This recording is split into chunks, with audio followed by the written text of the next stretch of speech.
Billiken fans, welcome back. It is Zach Miller and Peter Hale. This is the Midtown Madness Podcast. Before we get going, thank you so much for listening. If you're watching on YouTube, don't forget to hit that like and subscribe button. It's season 5, and once again, the Midtown Madness Podcast is brought to you by Two Men in a Garden. It was a brutal Tuesday night in Billiken land, and I found nothing better to drown my sorrows after watching that absolute vomit of a game by drowning my sorrows in some Two Men in a Garden salsa. I like to go with the Rosalita's chips from Deerberg's and pair them with the salsa. And that really made me feel better about Tuesday night and having to watch it. So whether you're celebrating a Billiken win or drowning the sorrows of a Billiken blowout loss, do yourself a favor and make sure you got Two Men in a Garden stocked in your pantry, whether you like it mild, medium, or hot. No matter your taste, Two Men in a Garden have you covered with the salsa that is sure to elevate your post-game snacking. Two Men in a Garden, made fresh with simple ingredients and a ton of flavor. Visit them online at twomeninagagarden.com to shop your favorite flavors and learn more about their Kitchen Hub STL. Follow them on social media at Two Men Salsa on Instagram and Twitter for the latest updates. Dude, I know, look, you texted me this week or probably last week, and you said we can't fall into this trap of making every game a conversation about the existentiality of Billiken basketball. And Pete, I gotta say, I need to discuss whether the effort in this game is a sign of like poor culture. Like I need to, because this was an awful game. It was an awful game, Zach. I will grant you that. But my point was that every time something goes wrong, we think about the big picture, and it's an existential threat, and it's terrible, and there's cultural and personnel and all of these other issues. Are we turning into the infotainment that is the mainstream media? I don't know. We may need to check ourselves before we wreck ourselves here, Pete. But my point is, when we win, it's not a state of the program. It's just a good game. I know, it's pathetic, isn't it? Every loss is a state of the program, and every win is just a good game. And I want to just like keep it in perspective is all. Yeah. No, I agree. Except I really want to talk about the effort in this game and what it means for the future of the program. Yeah, man. I mean, they said they wanted to play. Right? Yeah. They said they allegedly. That's what we're told. I don't know. It didn't. The signs weren't there. It was 103-78 loss at 3 seed. And hold on, let me check my notes here. Arkansas State. Yes. God damn it. Looking at this game, so we got the matchup as people who are listening to us and probably listened last week know. We saw the matchup while we were recording, right? We saw that we were in the NIT. It took a little bit longer. We saw the matchup was Arkansas State. We glanced at what they are, what they do, and right away it kind of popped out to me that this is about as bad a stylistic matchup as it possibly could be. Now, I think anybody listening to us should have bet the alternate line of plus 15 for the Billikens or Arkansas State minus 15.5. Yeah. When I listened back to us, you could really hear in our voices. It's like, I don't love this, we don't like this. And you said, oh, they're like VCU, but they're almost like what you think of as VCU, right? Yes. Like more so than what VCU is now. They play really, really fast. They're trying to get shots up as fast as possible. They're trying to force you into bad shots and turn you over. It's everything they do is just really, really stylistically a bad matchup for what SLU was this season. And Zach, the way that this game started, it just could not have gone much worse. There were times in the first half that SLU seemed to be getting it under control, and then ASU would find another shot or two. or six. But what was the start? It was like 15-2 or something It, like it that. was it Thirteen to was two. really bad. It was one of those where Terrible. you're sitting on the couch and you just feel yourself sinking deeper and deeper. You start the game sitting upright and you just kind of slouch further and further and further into the couch. Yeah, 17-2 to answer my own question.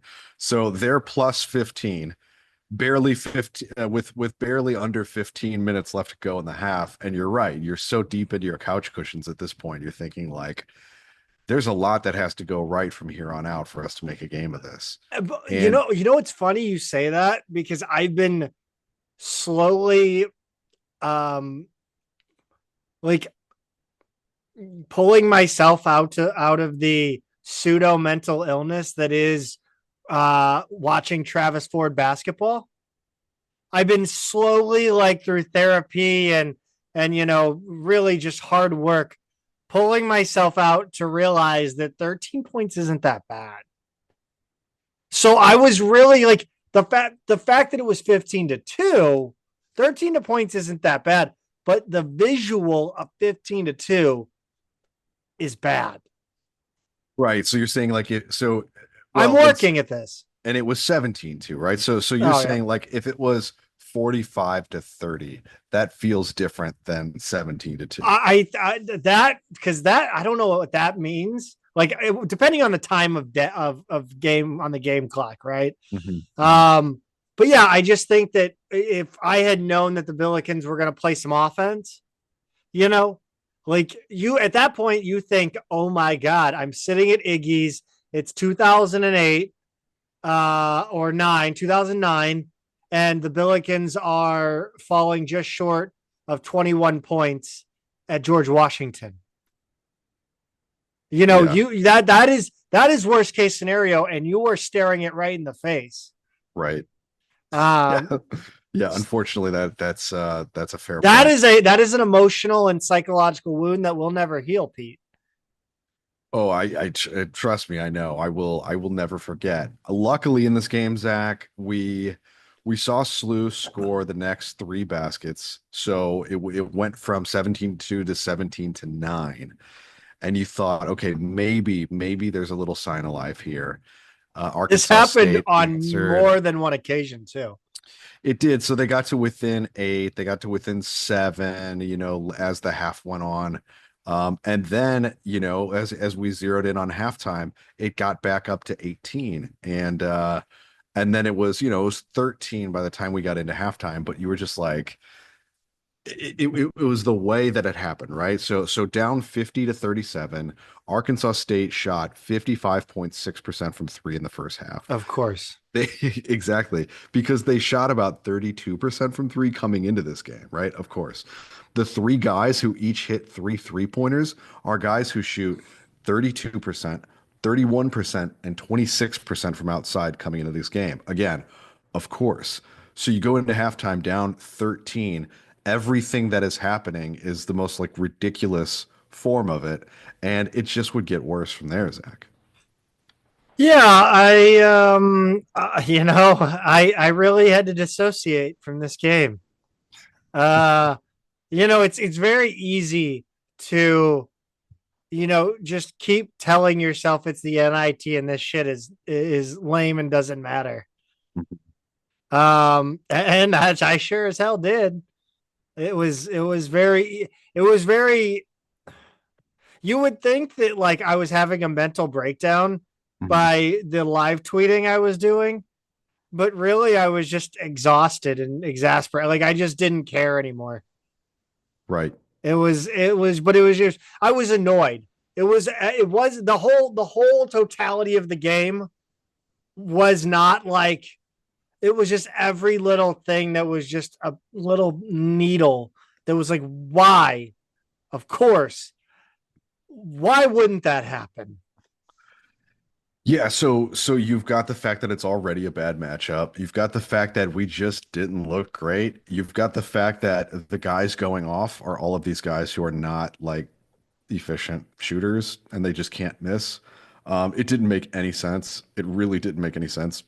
10 minutes into the second half, Arkansas State actually increased their 3-point percentage from 56%. Only in the final 10 minutes did it come back down to earth because they missed 6 of their last 7, including 3 by walk-ons with under a minute left, right? So none of those shots actually mattered. They were hitting all the way up until it wasn't really a game anymore. 5 different Arkansas State players shot above their season 3-point percentage. They ended up 46% as a team, 16 of 35, 5 guys in double digits. Isaiah Nelson ended up with 26 and 10, including 4 steals. He finished plus 30 in the game. And once again, SLU struggled to guard an athletic big man, Zach, which tells you a pretty obvious mission while you're recruiting the portal this spring. You need somebody to stop an opposing 5, maybe protect the rim a little bit. Yeah, I just don't think Kaluanya. Unfortunately, we're going to have to move Amari McCottry to a guard position as well. I don't think Kaluanya is really that guy. He puts in good minutes, but again, I think an imposing physical presence is something that this team sorely lacked this season. Yeah, I think so. Robbie is just not. He just like when you see him guard like a Castro from George Washington or this guy, for example, Ruben from Loyola is another one. There's just a vertical disadvantage he gives up, and Kalu is not up to guarding those 5s either, those athletic 5s either. So yeah, we need to do something in the portal to shut those guys down. And I was kind of bummed again. I'm gonna Picard this. Like, I do like the quickness that Picard brought, and I do think that he was a guy that, despite his fundamental post defense, I thought he had the opportunity to shut down the kind of more athletic guys that could just kind of run around Robbie or get by Kalu. I just think with that wingspan and the height, I would have liked to see more of it. And I think that might have, propelled into next year. Yeah, I just think if you give him bigger minutes, you're going to see him kind of get shoved around a little bit. Let him. Good. Let the kid get bruised up and, come back stronger than ever. Well, even if you think that's fine, that still doesn't get us stops. Look, all I'm saying, I will die on the hill that, what was our record this year, Pete? What was 19 and 15? I think you can get 19 and 15 playing a bigger bench. I don't think there's any difference. Okay. So that's the hill I'll die on. This wasn't, offensively speaking, this wasn't embarrassing. No, I don't think so. I mean, if you look at our end of the ledger, if you ignore completely the other side of the box score and you go, 78 points and, for the most part, like their numbers look kind of decent. Like, yeah, Jimerson didn't have a good game, right? He's 35 minutes, 2 of 11, 1 of 9 from 3, 8 points. His last 2 games were really, really rough after such a good stretch. But it's not that bad, right? Our percentages were not good enough. 48% from the field, 31% from 3, 67 from the line. Not good enough. You turn it over 13 times, only force 8. We only turned it over 13 times. I know, it felt like you're kidding 31. Me. But it's still not good enough. You get out rebounded by 4 overall. Gave up 11 offensive rebounds was the bigger issue there, and only got 6. So that's not good enough. Assists were 24-12, which I think says a lot about how these offenses were clicking, how well the Wolves were shooting relative to SLU. Those passes were connecting to made shots. And Swope and Avila really look okay from a box score perspective, right? Avila finishes with 22 and 8. He goes 7 of 13 from the field, 5 of 10 from 3. That looks pretty good to me. Swope, 17 points. He did have 16 turnovers. So I don't know. Overall, in the box score, Zach, like there are some quibbles, but this does not look like an absolute disaster, which is what the game felt like, right? No, but Gibson Jimerson was a minus 30 on the night. It's pretty crazy that he was minus equal to his age. Yes, it's hard to get there. Pretty amazing that he managed to do that. And I don't have the plus minus up anymore, but so he I played he That's a played horror movie. he played 35 minutes. You lose the game by 25. So to go minus 30 is it's rough. That's rough. Not great, Bob. No, no. Kobe Johnson's been quiet lately, so 6-6. If you told me coming into the game he'd have 6-6, that wouldn't have really told me anything, right? If you Khalid, if you could find him a scholarship next year, I would take him back in a heartbeat, though. mm, Because he is the heart of this team. I thought he certainly was for a while. His finish to the season was just so unremarkable. We pedestrian. talked about last week how many zeros he'd put up in games lately, and his defense was good, but to just not even be a threat offensively, you don't need to score like Swope or Jimerson or Avila, but you need to offer that additional threat, and we were certainly lacking there.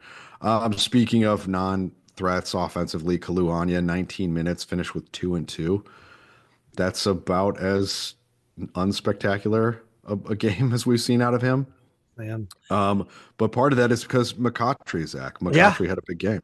Yeah, he's been unbelievable. I think Billiken fans are coming around to um, what this kid really could be going forward. 20 points, 10 rebounds, first career double double, 8 of 10 from the field. Played 29 minutes and was somehow a -4. Yeah, which in this game is pretty astonishing. I mean, like I don't even know how to I'm so amazed by that. Like I guess every run happened with him on the bench. To be -4 in this game is on You like play him 40 minutes, dude. I Like would have if thought. every run happened with him on the bench, play the guy 40 minutes. Yeah, I would have thought that if you said one of the guys on our team was -4, it would have had to be, Picard, Brockhoff, Holmes, who played single digit minutes. Even Warlick at 13 minutes, you can kind of comprehend it. But to play 29 minutes in a game you lose by 25 and be -4, I really don't know how you do that. This is interesting because it feels like McCottry was always in for Anya.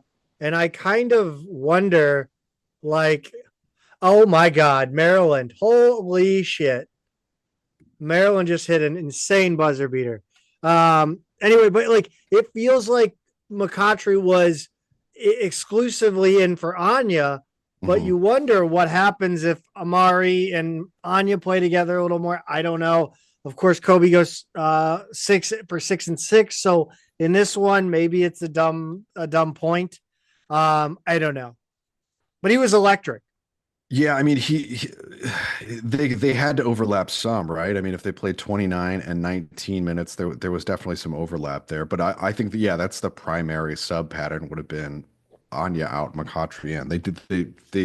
They played what, at least 9 minutes together though. So yeah, I don't know exactly. I would have to go back and look at the lineups, and Rockio's better at that kind of thing than I am, but yeah, man, he had the athleticism to keep up in this game, and a lot of our guys didn't. I mean, that was really on display all night, right? Like the Yeah. athletic advantage that Arkansas had over us was undeniable. Yeah. Again, McCottry is right there. I think McCottry is closer to the kind of player, or at least the build that we need. You know, defensively, rebounding. Yeah, I just really like this kid, and I mean, he didn't just let the torch be passed to him. He took that thing. he did, and you could kind of see it happening over the last 5 or 6 weeks here. Look, Arkansas State has transfers from a bunch of power conference schools, which explains some of that disparity in athleticism. But SLU has to get more athletic this spring. There's really no choice. McCottry is a guy you got to keep there as a piece to build around. There's no question about it. Yeah. His quotes indicated that he would be coming back too, And so that's good to hear. and I think Billiken fans, I see a lot of people talking about, well, you got to build a whole new team every year. Who's to say McCottry won't get poached by another team?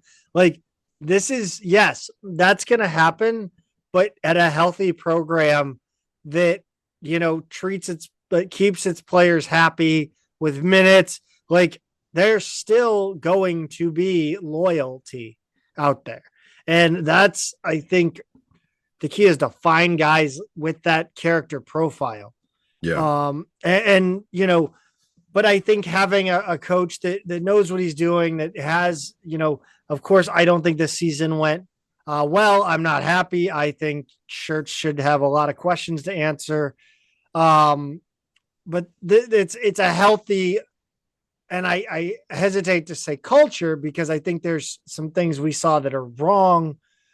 But I think it's a healthy off the court culture. Does that make sense? Sure. Yeah. And we'll get to their post game comments in a second, but it seems to me the indication so far is the guys who would be, the main guys who you would want to return. Yeah, they're going to say the right things after the game, but they could have hung their heads and just kind of mumbled some answers, and they didn't. They really indicated that they were in this thing for the long haul, right? So the game was a disaster. The game is the game. Arkansas State plays really fast. They do a lot of things that didn't match up with SLU well. Hitting the offensive glass really well. They play faster. So it's a bad stylistic matchup. It was a road game. There was a short turnaround time. We had some nagging injuries. This doesn't explain away a 25-point loss to a Sun Belt team, but it didn't come out of nowhere. So to get into kind of their post game comments, Schertz and McCottry got up there after the game and said all the right things, respect for Arkansas State, positivity about next season and what they need to do better. Robbie Avila, though, Zach, gave a statement and didn't take any questions. And I'm wondering what you thought about that approach, to just kind of, I don't know, I didn't see him read it or anything like that. He just kind of made a statement, and that was that. Yeah. I guess I'll go ahead and read it. There's not really any questions I think we can answer with this game. I want to say I apologize for the team with this season ending that way. Nobody wanted the season to end like that. Fans didn't deserve it. The standard set for championship teams. And we just never met that standard through the entire course of the year. I'm going to get this young core that we have and continue to develop this spring. We're going to hit the spring and summer really hard, and we're going to come back better, because I think there's no choice but to do that. Again, I apologize on our behalf. It was utterly embarrassing to go out like that, and I think each and every one of us feel embarrassed by it and should. Like I said, next year we'll come back better, because there's no choice. I think that opens up. I think that combined with Josh Schertz's, post-game comments about the injuries, and that the team, came out. The team voted on the game. Did they? Did they want to shut it down? I don't. There are rumors out there. I don't really. You can find, if you can find my opinion on those things. That's fine. Whatever those rumors are, if at this point, if the person leading the athletic department says you play in the game, you show up and play in the game. Like, this is this is semi-pro basketball now.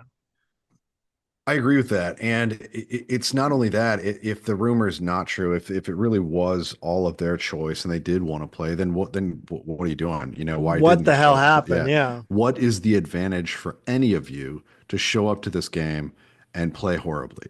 And I know for Swope and for Johnson and for Jimerson, there's no chance of portal money to be had elsewhere or anything like that. So it's not just one game where they can play selfishly and make a name for themselves, or, have the right set of eyes see you and go, portal somewhere.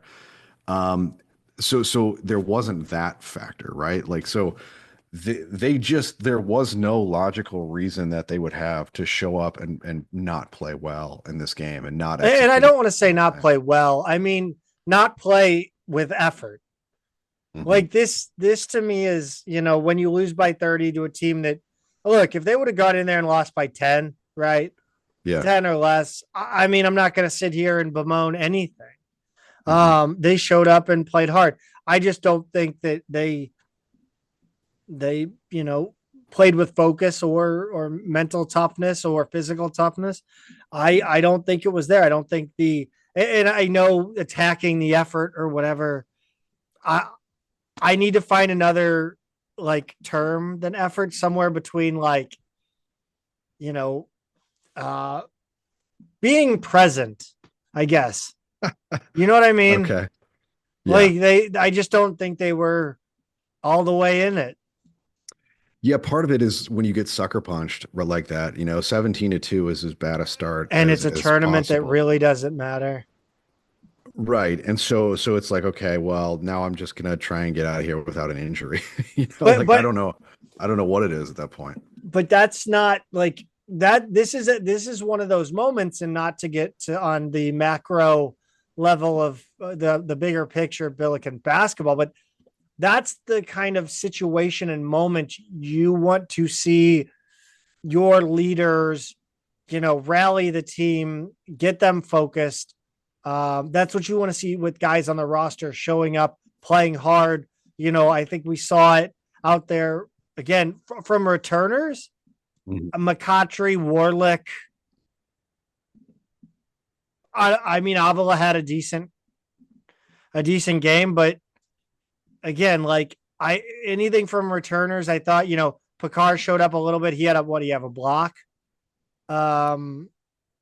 Yeah, he played 8 minutes I and mean, I think wound up three of with a those, free throw, a couple rebounds. He did have 2 assists, I think three turnover and of a those block. minutes actually were like competitive minutes, or maybe it was 5 and 3. Yeah. But I don't think all of his minutes were, in the meat of the game. Um, yeah, I don't know. I think it's a curious decision to play. Look, if the decision is to play, you play, Yeah. but I'm not saying that I agree with the decision to play. I don't know if I do or not. I think this team was beaten up. I want to watch another. Did I think I wanted to watch another 40 minutes of Gibson Jimerson play basketball? You're goddamn right I did. Yeah. But I didn't want to see him go out like Lenny and of Mice and Men. Then the Uh, Wabbits, George. yeah. Uh, gosh, I will never understand why this game went like this. Um, why they truly did not show up. I don't know what the disconnect is between, yeah, we want to play, we want to do this thing, and that, Yeah. what we saw. I don't know what that is, and I'm not gonna say it's like a I really don't know at all, and I don't want to speculate, recklessly. Right. I do like what they had to say after the game. Yes. I think it was just a perfect storm of bad factors here, and it didn't go their way in a very dramatic way. Now, Zach, I don't know. I think maybe it makes sense here. In the post game, Schertz kind of gave the broad strokes of what his portal plan would be, like recruiting the portal. And I think maybe we go over that now and then kind of circle back to some other NIT notes. Yeah. He said we have to overhaul and upgrade in a lot of areas. Are you going to pluck a Gibson Jimerson, Isaiah Swope off the street? There's a lot, and I thought tonight exposed a lot. Obviously, we're shorthanded and we're young, but that's not all injuries. We've got to approach this in the right way, more dynamic, more athletic, more playmaking, more depth of shooting, more length and athletic quickness. This is reading like the wish list for a job description that some random employee puts into AI and spits out like the resume of the perfect candidate, Yeah, and then nobody gets the job because nobody matches it. right. There's not really an area that we don't need to make drastic improvements in terms of building a roster. With what we had, I feel like this group in a lot of ways overachieved. I disagree with that, but okay. But tonight was a stark reminder of the wide chasm between what we have to get to. Every player isn't the right player for you. You have to get the talent right. The puzzle pieces have to fit together. You have to get the competitive character right. We've obviously been following carefully We have to move with quickness and intelligence. I think we'll be in a better place in terms of corporate knowledge and retaining guys that we're going to retain. We have to address significant needs. The guys have to want to be Billikens and want to be a part of what we're doing. By the way, I fucking love that the guys that have to want to be Billikens. I eat that shit for breakfast, lunch, and dinner if he keeps saying stuff like that. I have to believe they can play at a championship level. You have to sit down with each guy, have a conversation, and we'll do that in the next few days. And the portal opens Monday, tomorrow. Because of course, why wouldn't we have to wait a week to talk about it?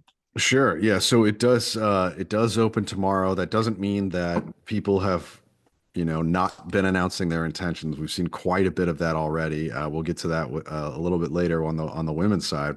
We haven't seen anyone from the men's side announce an intent to transfer as of Sunday night as we record this.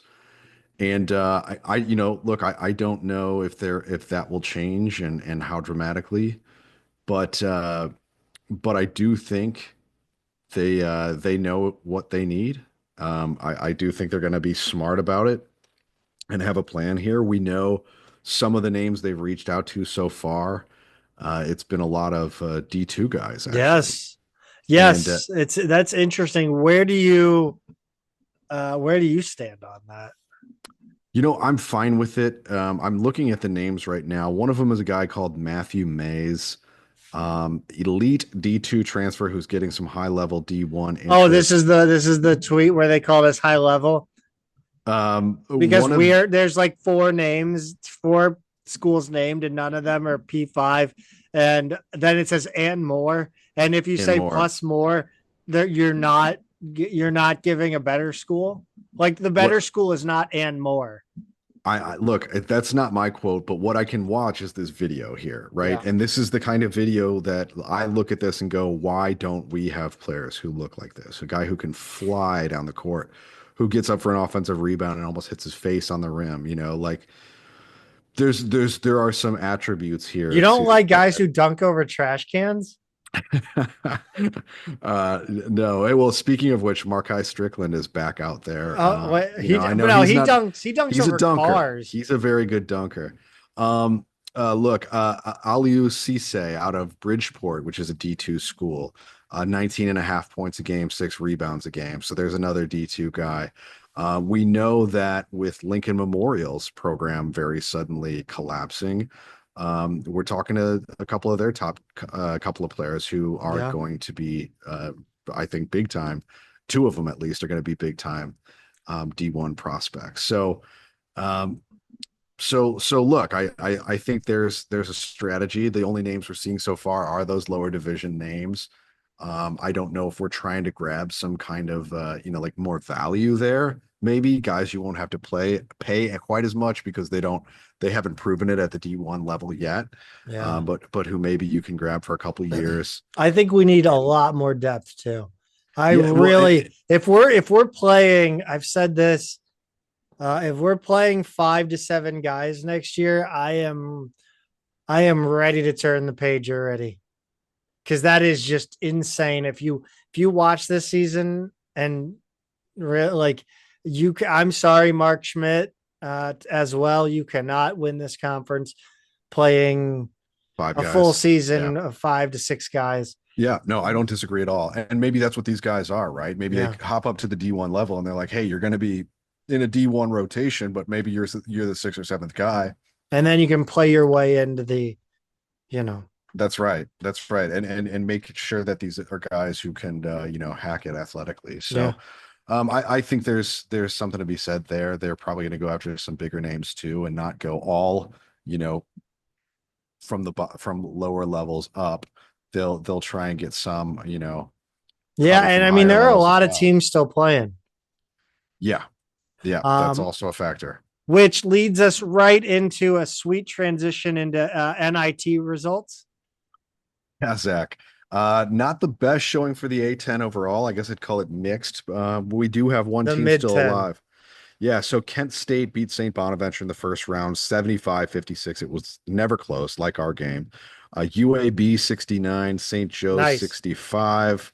Yeah, not nice for the Joeys. No. Dayton 86, Florida Atlantic 79, but then Dayton lost to Chattanooga in the Wait, second round. is Billy Lang still the coach at St. Joe's? He is. Okay. As of this recording, he still Extend is. him. Extend him. Extend Anthony Grant. Fire Tony Skinn, though. George Mason, 86, Samford, 69 in the first round, but the Patriots lost to Bradley in the second round, a very good Bradley team.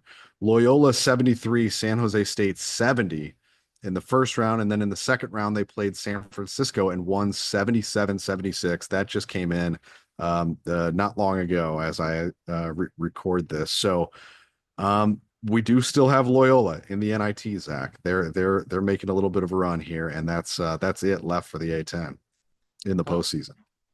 On the recruiting side, I'll go ahead and have you continue to monologue, close the loop on some recruiting targets. Yeah, so Zaire Collins is the younger brother of Yuri Collins and committed to Austin P on Monday. He was rumored to be down to Illinois State and Tennessee, although I never believed the latter was actually real. P's head coach is Corey Gibson, a Sikeston native who has recruited the state heavily there while at Austin P and at his previous school, Northwestern That's a weird State. way to spell Gibson. Yeah, with a P. Gibson. Gibson. Right. I figured it was Gibson. No, you're probably right. Gibson. That's how my dumb brain read it. Austin P had 7 players on this year's roster who went to high school and or JUCO in Missouri. So he's continuing to work the state pretty heavily. Another player with a slew offer at one point, Abdul Aziz Yad, committed to Sacred Heart. But when we tweeted out that information, he replied with a crying, laughing emoji. That was the most bizarre. I was like, oh, what does that mean? There's so many things that could mean. Right. It could be like, oh, there was no chance. There was no offer. There was an offer, but it hasn't been real forever. Yeah. Which is probably, I think, my guess, but that's the best I can say. But that is a new one. We've never had that reply from a recruit before, but funny. I will give your voice a rest. Fordham, they fired Keith Ergo on Thursday after 3 seasons. One of the resident A10 degenerates, PD Buckets, had to say, Fordham has had 7 coaches in the Ken Pom era. Only Neptune has got a better job. 3 have never coached in D1 again. And Pecora only just returned after a 9-year hiatus. Absolute coach killing program. Are they a coach killing program, or can they just or are the coaches they're hiring just not that guy? I think it's more the latter. I don't see any reason why that has to be a coach killing program. Obviously they don't have the most resources in the conference or anything like that, but I don't know. Why not? Yeah. Why does Fordham have to be the worst A10 team every year? That's something because it's a great meme. But his first season was incredible too. Yeah, it was. It was legitimately impressive, and he, the past 2 seasons were not good. I think most fans think he deserved one more year. I mean, I don't really care at this point if you fire a coach. I don't. It doesn't. I don't think they ever really deserve one more year. I don't know. I don't know why my opinion has changed on that. The thing I would say about that is his first year was so good that maybe there's something there for a program that's never really had success. But look, if we're kind of having high level talks lately about how the A10 is just not hacking it anymore. This at least shows that maybe they're somewhat serious, right? And then you look at the list though, it had Pecora on it. Pecora was back on the list. Yeah, the guy from where Central Connecticut was on Speedy the list. Claxton from Hofstra. Which I actually kind of like. I mean, look, Like Fordham struggles to fill like a what 2,500 seat gym, if that. Yeah. Maybe the name Speedy Claxton adds some, juice to selling tickets. Yeah, and Claxton's team, they were kind of interesting this year because like was that this year we played them or last season? Last season, I think. Last Yeah, it season. was last season. Yeah, I so didn't. I didn't go. I thought they had some good players. I thought they kind of maybe underachieved a little bit relative to, like their roster within their conference. This season, Hofstra was 6-12 in their league and 15-18 overall. So I don't know why, right at the moment where you may be wondering if Claxton is the guy, even at Hofstra, why he's the one you want to pursue right now. But hey, um, I don't know. Maybe like you said, maybe the name has a little juice, but they are a losing team in the MAAC. They didn't score many points this year. I don't know. I don't know, man. But yeah, it's not the most inspiring list when you see the names that are up for the job right now. I hope they find somebody who's a little more on the come up than the comeback. They're also talking about Kent What State. about Travis Ford? That would be hilarious. I actually did see someone tweet that out, like him in that maroon UMass polo, but with a big Fordham logo over it. Um, they're also mentioning, yeah, He could raise the level of recruit. that's that's true. Claxton Pecora, Kent State's head coach, Rob Senderoff, and then Pat Sellers is the name I couldn't remember from Central Connecticut State. So I think I would look at Senderoff or Sellers over the other one. Central Connecticut State's a really Senderoff hard pro. is his name. Yeah, Barely know her. Senderoff. I mean, I of course you went for that one, Zach. I'm Anyway, sorry. That's what anyway, it sounds like when you say it. It sounds like three words. By the way, I just really want to talk about this hoodie. And God bless Home Field, the good brand. This thing is like it's wonderful. it's And great. I don't think I'm taking it off until after March Madness. Even It's though that team it's is no longer playing. Yeah, I just, gotta represent, gotta support the team, as Putty would say. That's right. Thank you again, Home Field. Seriously, get this hoodie. I would size up. It's the only thing I have to say about the hoodie is my problem, which is I like big hoodies and I cannot lie. No, so once I wash it, I gotta make sure just to not dry it because they run more stylish. They're too stylish for me. That's the only problem with Home Field apparel. Mm-hmm. Um, let's talk about 2 Men in a Garden, and I think you have a personal story to tell. I do, Zach, because my daughter, I buy her in Cincinnati. There's a local corned beef, pastrami, deli kind of place called Izzy's. And Mhm. I don't think it's very good. I think it's overrated. Their sandwiches are kind of small.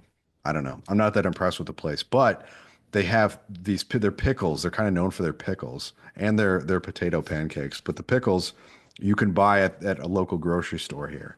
And I always get those because they're for my kids. I've always historically gotten those because they're a lot better than, other grocery store pickles. And so my daughter is very brand loyal to those. Like they're the only kind of pickles she's ever wanted. But now she has insisted. I've got some 2 Men in a Garden pickles. I got a couple jars of the Spears recently, and she saw me snacking on one of those and wanted one of her own. And now she has been requesting those. So, a fussy 5-year-old eater who generally doesn't stray too far from what she already knows and likes is bullying me out of my 2 Men in a Garden No, pickles. And I gotta say, I don't like this development, Zach. I kind of like the idea of those being mine, like knowing that jar was in the fridge that was only going to be mine. And now my daughter can't keep her grubby little hands off that jar. So we got to see if um, Joel send her her own special jar she maybe with her name. maybe Write her name on it. Clementine gets her name on her own pickle jar. Yeah. She would sit there and eat the whole thing if she could too. I think you need to go get your own 2 Men in a Garden pickles and be sure and get them for every one of your family members who might be stealing your stuff from the fridge. And you can do that at 2meninagarden.com. 9.99 nationwide shipping. The pickles, the spears, I think are the maybe the best value on their website. They're fantastic. So go get them. As you know, pause this right now. Go over there, 2meninagarden.com, and get some for yourself today. Let's talk about women's basketball, specifically the A10 NCAA bids. George Mason gets the auto bid as the 11th seed in Region 2. They lost to 6 seed Florida State 94-59. My God, this and the UConn score and the Richmond score for that matter. Like, well, wait, no, Richmond won, but this score and like that UConn score, you can't tell me this is good for the game.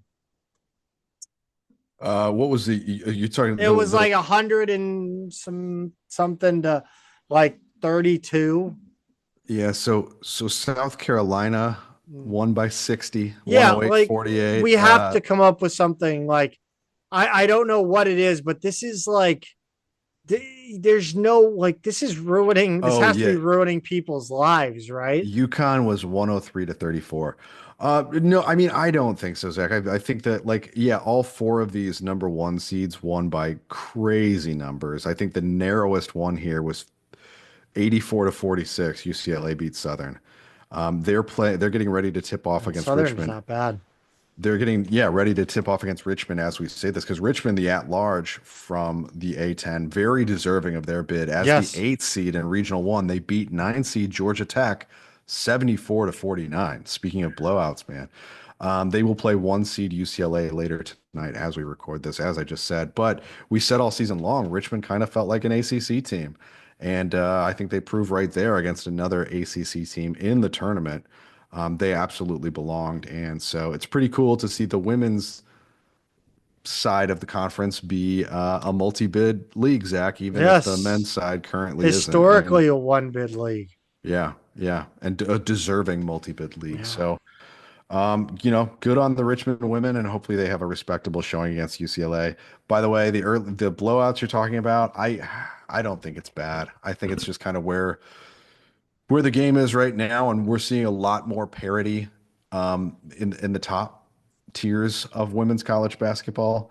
It's just going to be a while before I think the whole, before there's more parity top to bottom. I think there's still a ways to go with that, but I still think it's a lot more competitive than it has been historically, and that's a good thing. Should we have a conversation about the well, we're going to have a conversation.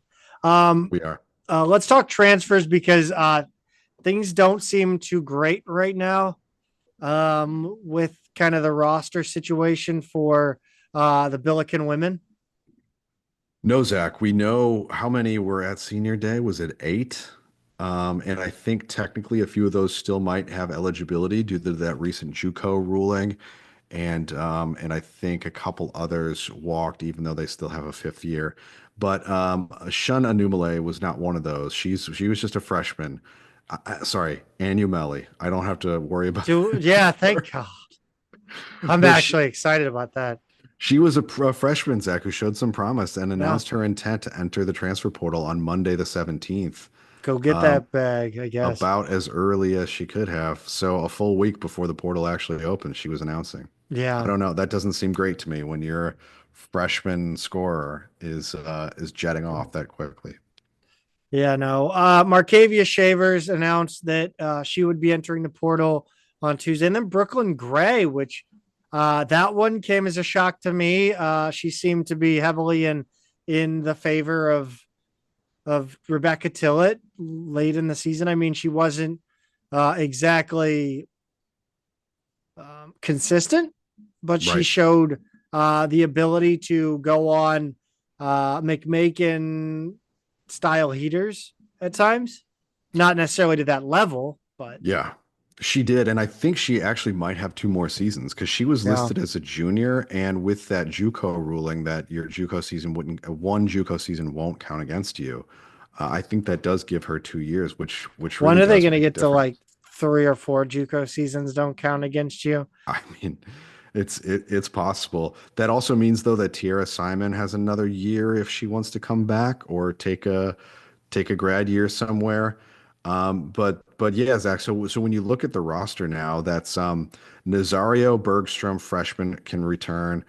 Peyton Kennedy's gone. We know that. Shavers could theoretically come back. Haidara's gone. Trianta Philly could come back. Simon could come back, I think, and Isabel Tillett could. Bree Johns is gone though. Ken Calhoun's gone. Maya Glanton's gone, and Hannah Wallace could return. So that's one, two, three, four, five, six players right now who still have eligibility and have not declared for the Yeah. portal. And of those six, only really what, two or three of those were actual contributors. Um, Arguably just two. So yeah, man, I don't know. This is a pretty bare cupboard for someone heading into her fourth season now. Yeah, a lot of players that didn't really do anything, Yeah. and didn't get a chance to do anything. I don't want to say it like, you know, it Yeah, they was just their, didn't play. yeah. Right. Let's go through this season. It was certainly a disappointing one. 15-19 overall, 7-11 and A10. Net 201, not going to cut it, including a season-ending blowout loss to George Mason in the conference tournament. It's the second time Mason beat them by 30 or more. Just not good enough. No, not nearly good enough. The net of 201 is really really a shame. And after that late season magic, those previous two seasons, yeah, I agree, Zach. It's how you got to call this one a disappointment. It just Uh, didn't have the it didn't have the talent on the top end, no, and it also didn't have the depth. that's right. Yeah, and it's year three. You want some of that positive momentum from those Yeah. previous successes to carry over, right? Like you see a team that first year come out of nowhere, get hot late, get into the tournament. It shocked everybody, right? Second year, once again, you get hot late, you win the women's NIT. So you're like, okay, year three is when we build on that, and it instead it felt like just starting over. Yeah. We've said this a lot this season, but honestly, I think it's been tough watching them play other teams that play with purpose and with identity. And this team really, to me, seems to lack both. They kind of conform to whatever style the other team is playing, and their approach seems to be making things as sloppy as possible to just take the opponent out of what they do and not to actually impose an Yeah. actual style upon them. And so it ends up being frenetic and inconsistent. There's tons of turnovers, poor shot selection, poor shot making, the worst 3-point offense and 3-point defense in the league. I mean, you have two, and that's bizarre. Yeah. You have two sharpshooters in Kennedy and Bergstrom, Hmm. and I mean, you don't play them. Bergstrom was nowhere to be found late in the season. We I'm talked ab- shocked she hasn't entered the portal already. we talked about the stretch where Slew was shooting well from three, and that coincided with Bergstrom getting big minutes, right? It was kind of like I mean, we weren't mid-December necessarily to winning mid-January. games though. In that stretch, No. it's funny when she was playing well, we weren't winning games. But again, like you have to keep her on the court. You have to find a way to keep her included in the roster. And I don't know. Like it seems like this roster had again, no identity, no purpose. There was it wasn't a cohesive roster. It was just kind of cobbled together. So I'm going to put you on the spot, Zach. Off the top of your head, you want to guess what they shot from three for the season? 28. 25.5%. So Where's the trash can? you're basically making 1 in 4 3-point attempts. You call Bergstrom a sharpshooter, and she definitely had that stretch of the season where she was, but over the whole stretch of the season, she shot 29.3%. Well, when you don't give her the opportunities, Yeah, and yeah, you that's the ta- I crazy part mean, is that was higher than Brooklyn Gray, Peyton Kennedy, Kennedy Calhoun, Sean Anumeli.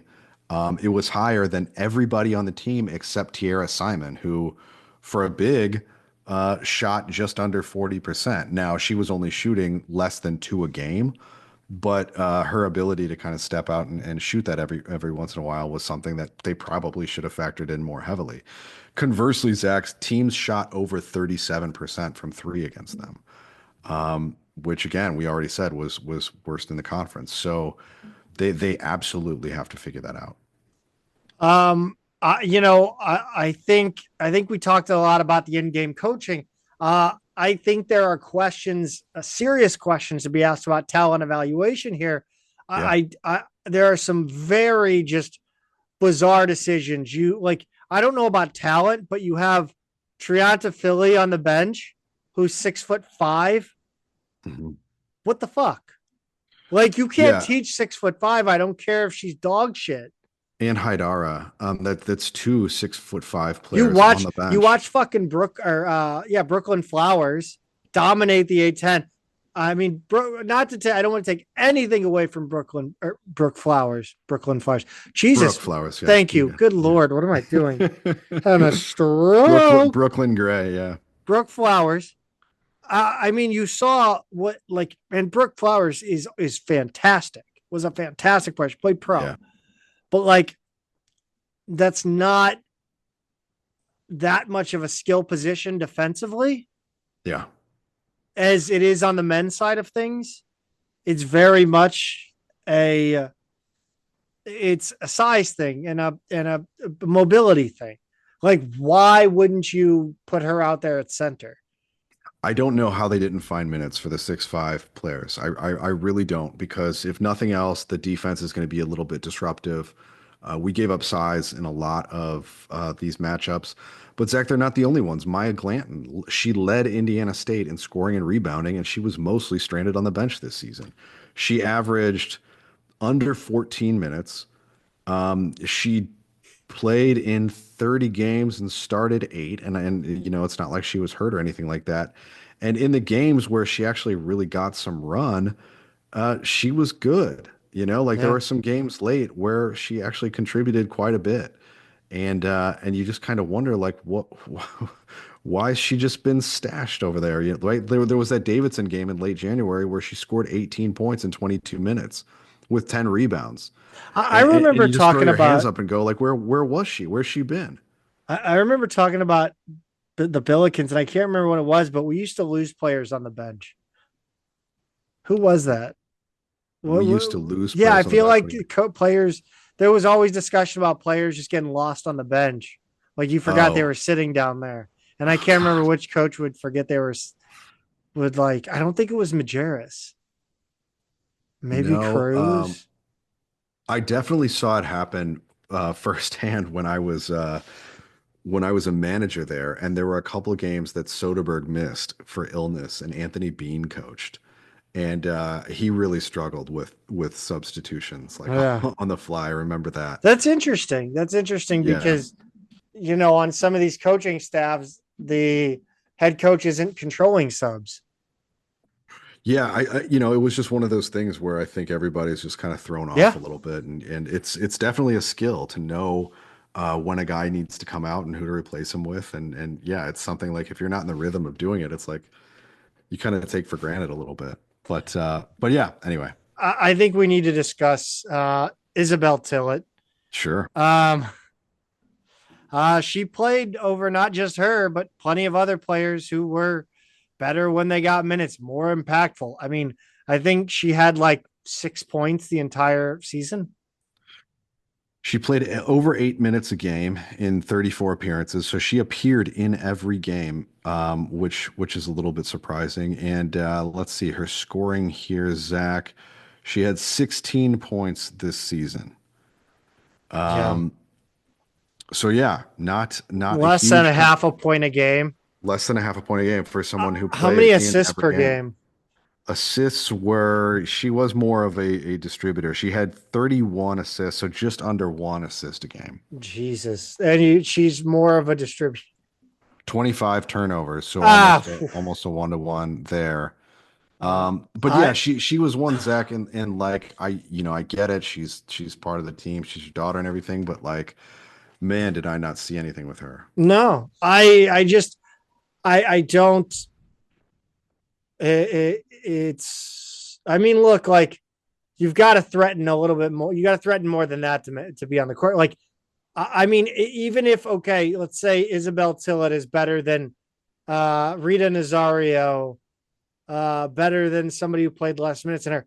What the, what are you doing? Like, Well, I'll tell you this right get now. better players. She's not better than Nazario. I No, mean, even what 5,000%. I will again bet my house on this fact. I've never seen Rita Nazario play. Not one we single. did. I have not. Oh, in the she played in the what do you call it? The scrimmages, like the Yeah. Oh preseason yeah, she was scrimmage. pretty Yeah. good. Yeah. Yeah, so and I thought she was plenty serviceable in that. But like fine minutes for her, fine minutes for those 6'5" players who we were just Yeah. talking about. That's 8.2 minutes a game going to Bellis Hillett, who just really to my eye is not bringing anything to the table. So that's what I don't understand. Bree Johns was another one. I never really She understood was her minutes. she showed up like she was big time minutes 2 years ago She was. in the NCAA tournament team.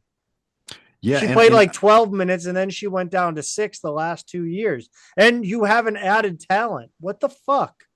yeah, I didn't understand that one at all. I mean, I think a lot of this, Zach, is I'm kind of I'm ready to move on from the Longwood players, right? Yes. Tillett, Johns, Calhoun. I understand that like they're part of like a core and a culture and all that you bring along, but I'm just ready to move on. And I know in the case of Johns and Calhoun, they can't come back. Tillett, if she doesn't come back as a player, I assume will be a grad assistant. And she's already been very public about her intent to coach and everything like that. And I would assume it starts here. So, but yeah, I'm ready to move on from them as floor. But we have to upgrade Yes. the talent here, which kind of dovetails into some other things like with Anyumeli showing real promise as a scorer this season. She's gone despite the roster opening way up with 7 or 8 seniors moving on. That's That's a crazy. really bad sign because That's like bad.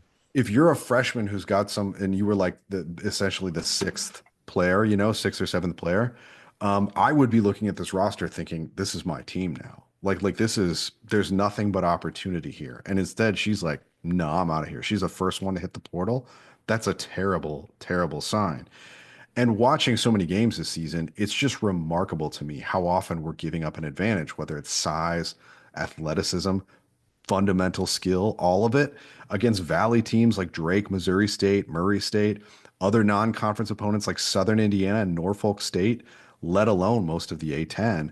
I think it's one thing to get blown out by good programs like USC, who's on the schedule, but it's another to get blown out by programs that should be your peer schools or the kind of teams you should be beating, right? Like when you look at St. Louis, you're not like, oh yeah, we should be losing to every Valley school. We should be losing to new D1 teams like Southern Indiana or Norfolk State, like a MEAC team. These are just not the programs you're supposed to lose to at SLU's status. And Yeah. I'm just like, these teams are not just beating SLU, they have better players. Yeah. And like you said, SLU's status, and that's not necessarily like an earned status. That's literally just SLU's resources, market, facilities, everything you'd want Yep. for a women's program. You've got a nursing program, a well-respected nursing program. Like I know like sexism and shit, but like that there's a reason SLU is 60-40. It's the goddamn nursing and PT program. This is why we should be excelling at every women's sport down the line. We can Yeah, I offer mean, one of the great nursing, the great medical schools, non Ivy medical schools in the country, Division One, and play Division One sports. Like, there's no fucking reason we can't be top notch in everything women's sports. And I mean, right now, like we are getting outclassed by other programs on the talent front, and I don't understand why. in a big way. And you watch these teams that are like when we played Drake and like some of the Valley schools, like it's a lot of like girls from small towns, right? Who were like the best player Women, from the Pete. whatever Women, Pete. small Come town. on, come on. That's who This they're is not a recruiting though. sexist podcast. So yes, these women from high school girls teams from small Yes. towns, Okay. they Good. come together and they play for like a Very Drake, good. Very good. and they all look like they've been playing together for 10 years. And it's Yeah. just amazing, like the skill, the identity, the size, the shooting ability. And I'm just like, how do we never have any of that? And Yeah. it predates Tillett, right? Like Stone had a couple really solid teams. But looking back over the history of this program, we have just never put it together consistently. And that blows my mind. Like Yeah. it really blows my mind. Because there's no reason that Drake or Missouri State or whoever these other teams are should be that much of a level better than SLU. It doesn't make sense. Yeah, and I think we should talk about Tillett's tenure on a macro level here. Believe it or not, this is finishing up her third season. Seems like it was freaking yesterday. But she probably signed a 5 year, or she did. She probably did Mhm. sign a 5 year deal to start. So I mean, I think there's a 90% chance that her contract included an extension for an NCAA champion or an A10 championship and or a tournament appearance, regardless a tournament appearance of any kind, whether it be at large or um or automatic. Yeah. So I don't think there was I doubt there was an extension for an NIT appearance. Yeah, that I doubt it. I doubt it. There may Maybe have there was been, probably a monetary incentive, right. which Yeah. again, question marks abound when it comes to playing in the NIT. Who has a writer in their contract? Chris May, Josh Schertz, you know, That's conspiracy. Um, that's a fair question, I actually. think I think it is. I don't know. I I don't mean, know you what it look. I is. mean, we talked about. It's been talked about it a lot with the SEC or what the UNCAD. Yeah. So, I mean, I don't Yeah. know. I would Uh, hope there's not for the NIT, but yeah, I don't. I mean, there's postseason. yeah, I don't right. think it would be NIT. I think it would be postseason. But we go back to Lisa Stone, right? Oh, sorry, Yeah. no. So I don't think she had an extension after the NIT run. I think she probably has 2 years left on this deal, maybe three, maybe Yeah, three. If I think I think three, that's right. I think That three. that that would be my guess. After this season, she's got Yes, but at least at two least two. years. At Right. least two. Lisa Stone was terminated after 10 seasons. She had a losing record through three of them. She turned into back-to-back 25 win seasons and NIT appearances. She went after that, she went 17, 16, 15 and 16, 19 and 13, 14 and 5, 9 and 18, while finishing above 500 in the league all but last year. That's clearly not the same arc Tillett had, going to the tournament for the first time ever in her first season and then winning the NIT in her second. Um, Again, those results in the late season are absolutely remarkable. They are certainly commendable. But year four is where Stone turned it on. And when you'd want your coach's full stamp to be on the program, instead it kind of looks like we're starting over here, Pete. Yeah, it does. And look, yeah, we have to acknowledge she's coming from a higher starting point, and that Yes. bought some goodwill, but without a clear path to the kind of record that Stone put together in 4-5, right? Because Yeah. now it's She still like hasn't done it. We're still, I don't, have we finished above 500 in the regular season? in the regular season, no, she's had above 500 records when you include the postseason, but Yeah. but no, if you're just looking at the regular I season, think like that's absolutely worth kind of pointing out. yeah, so this year she was 15 and 19. Last year, they ended up 22 and 18 after that the postseason run. But if you take out those games, they were 2 games under 500 coming into the NIT. Yeah. And then if you go to that first year, the record was 17 and 18, even with the postseason. So she has overall, I guess that puts her at 1 game under 500 in 3 years, including those postseason runs. So yeah, not a regular season dynamo here. So yeah, you got to wonder, like, this is as much of a complete reset as she's ever had, and now she can't even bring, her Longwood players with her or anything like that. She's not bringing McMakin and Calhoun and all those people from Longwood now. She's got to completely start from scratch, Zach. And there's this roster. There's really nothing there. And yeah, this is the time when Lisa Stone put it together and had those big, 26 win, 25 win seasons back to back. And I'm looking at this situation going like, this is from scratch, like really starting from scratch. And I don't know what the answer is here. I don't know what kind of NIL situation there is. Well, there was got to figure something out. So there was an article, Stu, Substack, go subscribe, all that stuff. I'm a few days behind. I will admit, I'm a few days behind. I gotta find. I don't even know where Substack is. It is. Where is it? Or was it? Rebecca Tillett said she has the resources for transfer portal with the hopes of adding 4 players. 4 players, really? You're gonna hope of adding 4 players. I guess she does have 3 high school players coming in. Yeah. But I'm still like, I'm doing the math here. 15 scholarships. I mean, is Trianta Philly gonna actually play? I don't. So if we've got 6, we're adding 4 plus the 3. That still leaves me a couple short. Some quotes here. I do think there's a commitment from our institution and our donors. Tillett said, if we want to be the best in the Atlantic 10, we need to be competitive in that space. We have commitment from leadership in the department to do that. You want women to have opportunities to earn. Does anyone in the country know what the market is? No, it's changing. We're doing research on how to remain competitive. Last season, it was present, but the explosion of women's coverage happened in last year's NCAA tournament, WNBA. Semantics on the timeline. Could have been a year earlier. Was Caitlin Clark the year earlier, or was it this past year?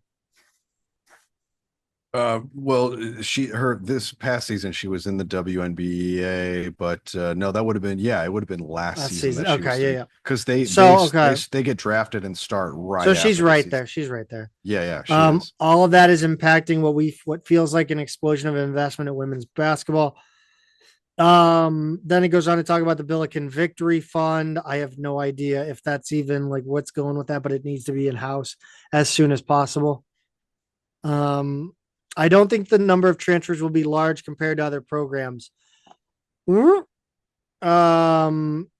doesn't seem concerning to me at this time in college basketball. The people we have coming back are committing to returning to championship competition level. I'm excited about those people and the ones we've signed already. We will pull in from the portal. I'm excited about those people. Sounds so weird to me. That's such a weird way to put it. I hope they can make a little noise in the portal. They don't have a choice as far as I'm concerned. Like, they just have to upgrade. They just have to upgrade. I don't understand it, man. Let's talk about some Billy ball because it's baseball season, baby. Pete, we got to talk about this Billiken team because they are going through.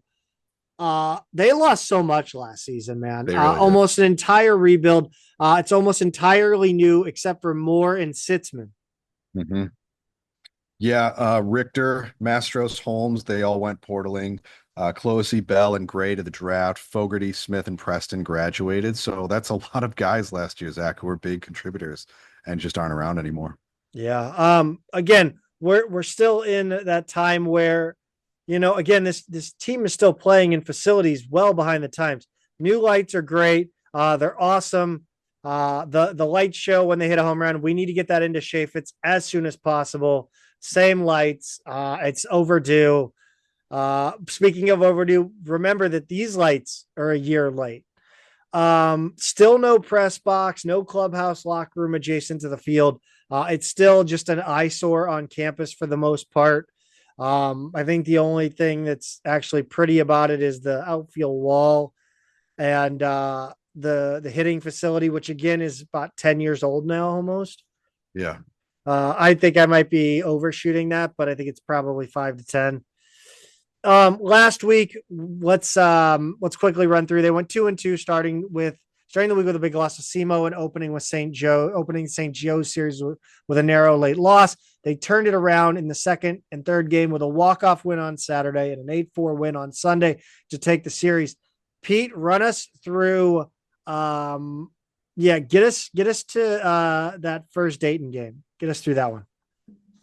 Yeah, so they lost 9-8 against Bradley on Wednesday the 19th, leading 4-1. SLU gave up 6 in the top of the 6th, but then scored 3 in the bottom of the inning to tie it. They took the lead with 1 more in the 8th, only to give up 2 in the top of the 9th and hand Bradley the win. Devastating. Ian Blazier homered in the second and led SLU with 3 RBIs. Hank Gomrich led SLU with 3 runs, and Ethan Sitzman had 3 hits. SLU used 9 pitchers in the game. Quite a staff game. Kobe Allen took the loss. Somebody had to draw the short straw there. 8-4 was the win in the opening game at Dayton, Zach. You got to love that on Friday the 21st. Always a good day to beat Dayton. Always a good day. Dayton got out to an early 4-0 lead, but SLU rallied to score 8 unanswered runs, capped by a 2-run Riley Ifrig homer in the 9th. He led SLU with 3 RBIs. Patrick Mendiola and Ian Halverson each had 2-run doubles. Owen Kelly started and gave up 4 runs in 5 2/3 innings, but Charlie Weber got the win in 3 1/3 of scoreless relief. Zach, 2 more at Dayton. Did we take the series or didn't we? We took the series, but we split that Saturday doubleheader. A 7-3 win to start the day. Good old-fashioned small ball win in this one. They don't call him doubleheader Darren Hendrickson for nothing. 7 runs on 7 walks and 8 hits. Just 1 double. Ethan Sitzman had 3 ribbies. Ben Cherico took the ball to start. Preston Salazar won in middle relief, with Jack Weber pitching the final 3 innings for the save. 1 run was applied to each of those pitchers' ERA. And they dropped the series finale, 6-5 loss at Dayton. All 5 runs came on homers with a 2-run shot from Halverson, another 2-run home run from Chase Beatty, and a solo shot as well from Beatty. It wasn't enough, though. 13 hits from Dayton and RBI singles in the 7th and 8th sealed the win for the Flyers. Chase Minor was on the mound for those last 2 and took the loss. Josh Cunningham started, gave up 3. Justin Lee conceded 1 run in 2/3 of an inning.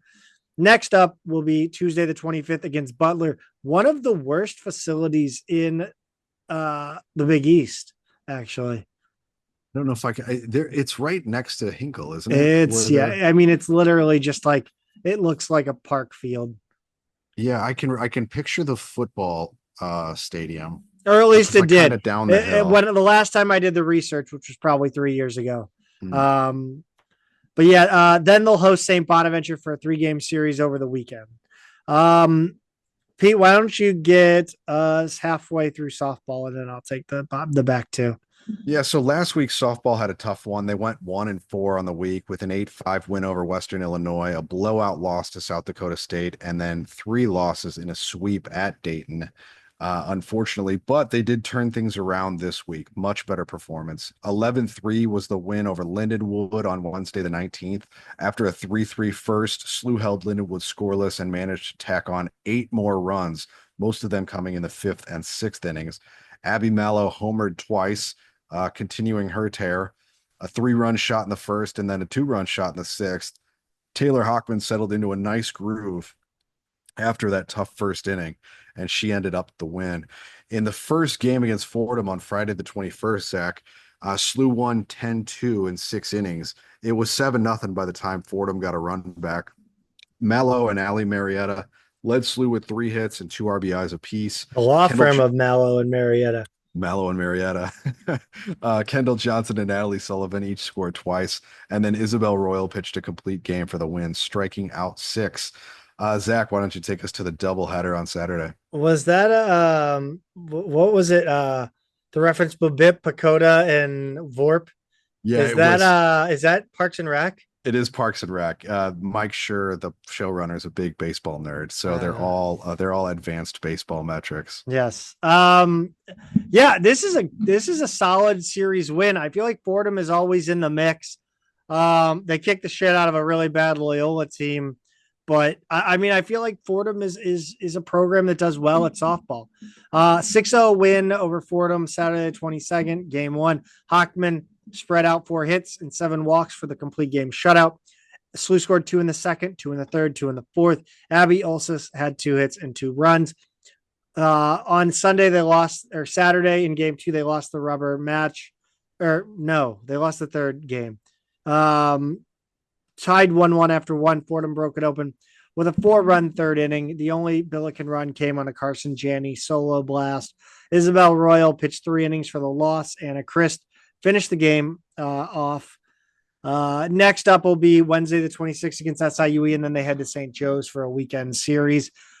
Pete, on the tennis side, it's about duality between genders here. Yeah, it really is, because the women are trending up and the men are not. 4-0 was the win against Bradley on Tuesday the 18th at the Dwight Davis Tennis Center. SLU swept doubles for the point. This is the women, by the way, and then won 3 singles matches and let the others go unfinished. That sucks. I hate that. I do too. I don't like that at all. Emerson White won at number 1 singles. Fiorella Duran won at number 2, and then Lizzie Barlow won in the 5 spot. The 3 and 4 spots were both in their third sets when the match was called. Next up, the women have Kansas City on Thursday, the 27th. Zach, unfortunately, on the men's side, things not going as well. No, they dropped a 4-0 decision at Butler on Friday the 21st. Swept in the doubles, and Butler took 3 singles. Wins while letting the other 3 go unfinished. Next up will be Saturday 29th at Illinois State. Track and field, Pete. Yeah, track and field. We've got some good news on the the all conference rosters. Journey Amundsen was named to the A10 all academic team for the indoor season, with Sam Lamaze in the 400, Brock Wall on the mile, and Emery Mayfield in the 3,000 meter, all making the rookie team. But the outdoor season started quicker than I was ready for, I got to say. I saw results coming in and was like, whoa, is this that the indoor season just ended? But they had the Margaret Simmons invite at Murray State this weekend. Griffin Kimbrell set the school record in the pole vault with a height of 4.40 meters. Sam Lamaze again finished first in the 400, 6th in the 200 in his outdoor debut, putting up top 5 program times in both races. Dalton Ross won the 110-meter hurdles. His time of 14.94 seconds is second in school history. Men won the 4x400 relay. The women also won the 4x400. Clara Gillen won the 3,000 steeplechase with a time of 11:26:22. Ooh, that sounds crowd brutal. Pleaser. Man, second in school history, though, at that time. And then Journey Amundsen won both the long jump and the triple jump. So plenty more PRs falling. Good day out on the track for SLU. They host the Billiken Invitational and the Speed Power Festival this weekend, and then they'll send some distance runners over to the Wash U Distance Carnival, Zach. Yeah, no relation to our boy Toby Gillen.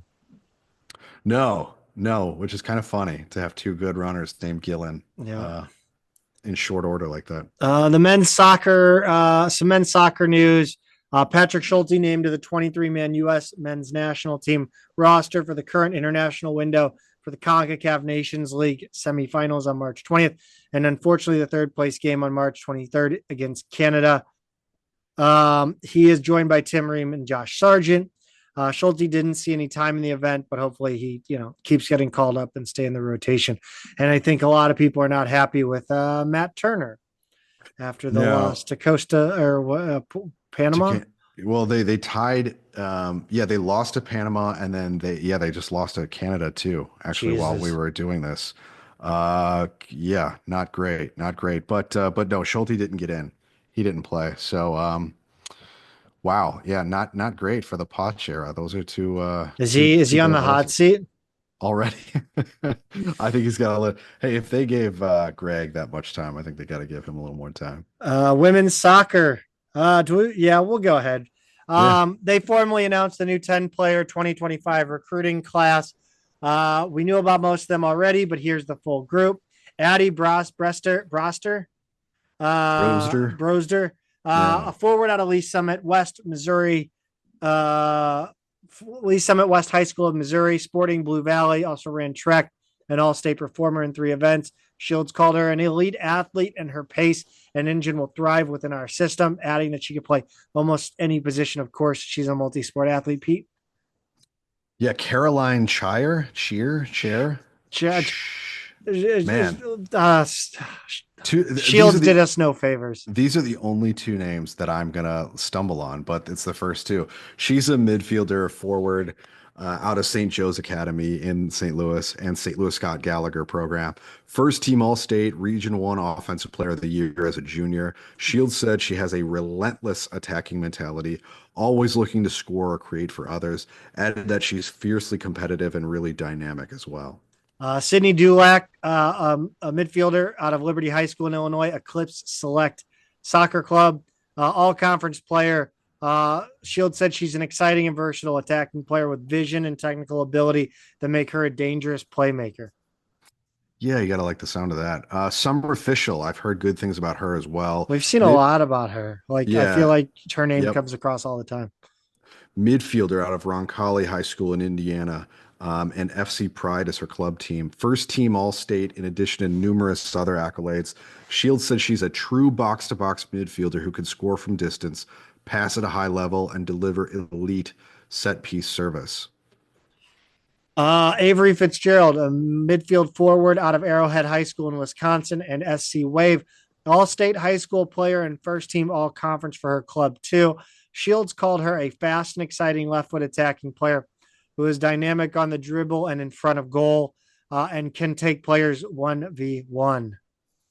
Blakely Hockett is a defender out of Edwardsville High School across the river in Illinois, and St. Louis Scott Gallagher, all sectional player as a junior. She led Edwardsville to a top 4 finish in state, was an all-conference player for national champion Scott Gallagher team.